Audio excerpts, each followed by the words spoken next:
சொன்னால் தன்னுடைய பெற்றோரிடத்தில் முதலிலே வைக்க வேண்டும்.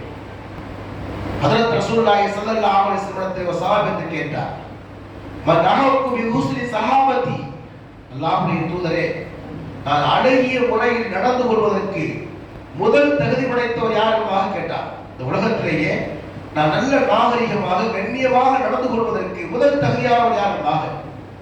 பெருமானார் ஆசிரியர் சொன்னார், உம்முக்கு அவர் தாயின்னு சொன்னார். இரண்டாவது கேட்டார், அதே பதிலை சொன்னார்கள். மூன்றாவது கேட்டார், அதே பதிலை சொன்னார்கள். நான்காவது கேட்ட நேரத்தில் ஒரு தந்தையை பெருமானார் சொன்னார். அவர் உலகத்திலே முதலாக நாகரிகமாக நடக்க வேண்டியது தாய். நாகரிகமாக நடக்க வேண்டும். நீங்க அது இருக்கின்றதா? ஒரு வயதுக்கு பிறகு அந்த பெற்றோர்கள் என்பவர்கள் இவர்களுக்கு பிடிக்காதவர்களாக வேண்டாதவர்களாக போகிறார். அவங்க என்ன சொன்னாலும் ஒரே வேலையே இல்லை, எதையாவது சொல்லிட்டே இருப்பேன் என்பதாக சொல்லுகின்ற எத்தனை பிள்ளைகளை காணுகின்றோம். அப்படி பிள்ளைகள் அந்த பெற்றோரை வெறுப்பேற்றுகிற நேரத்தில் எப்படி ஒரு சிறந்த வாழ்க்கை வாழ முடியும்? அவர் பெற்றோரிடத்தான் இந்த உலகத்திலே நாம் அன்பு கொள்வதற்கும் நாகரிகமாக கண்ணியமாக நடந்து கொள்வதற்கு முதல் தகுதி படைத்தவர்கள். அல்லாஹ் கூறுகிறாரிடத்திலே பணிவாக பேசுங்கள், கனிவாக பேசுங்கள்.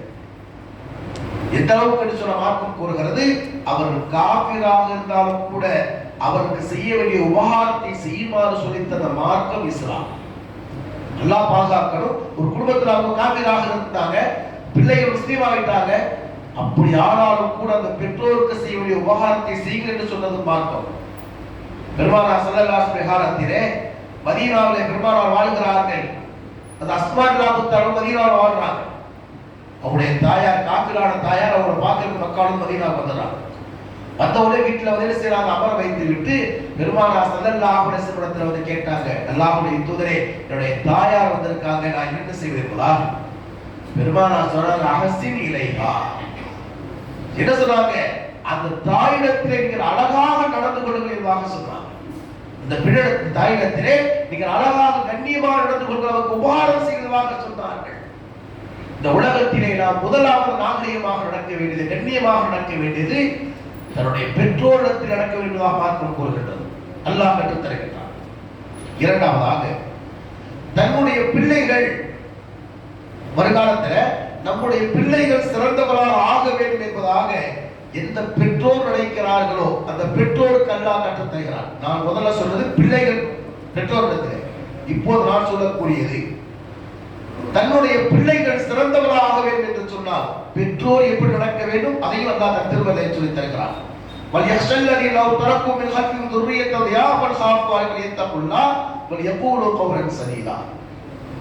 எனக்கு பிறகு என்னுடைய பிள்ளைகள் சாலிஹா எப்படி நல்லவர்களாக வரணும், எனக்கு பிறகு என்னுடைய பிள்ளைகள் சிறந்தவர்களாக வரணும் எல்லா பெற்றோரும் நினைக்கிறாங்க. நம்ம பிள்ளைங்க ஒரு நல்ல அந்தஸ்தா வரணும் எல்லாம் நினைக்கிறாங்க. நினைப்பது தவறு அல்ல. அப்படி நினைத்தால் பெற்றோருடைய வாழ்க்கையில் 4 விஷயங்களை கடைபிடிக்குமாறு அல்லாஹ் கற்றுத் தருகின்றார். பெற்றோரிடத்தில் 4 விஷயங்கள் இருக்குமானால் பிள்ளைகள் மிகப்பெரிய அந்தஸ்துக்குரியவர்களாக வருவார்கள்.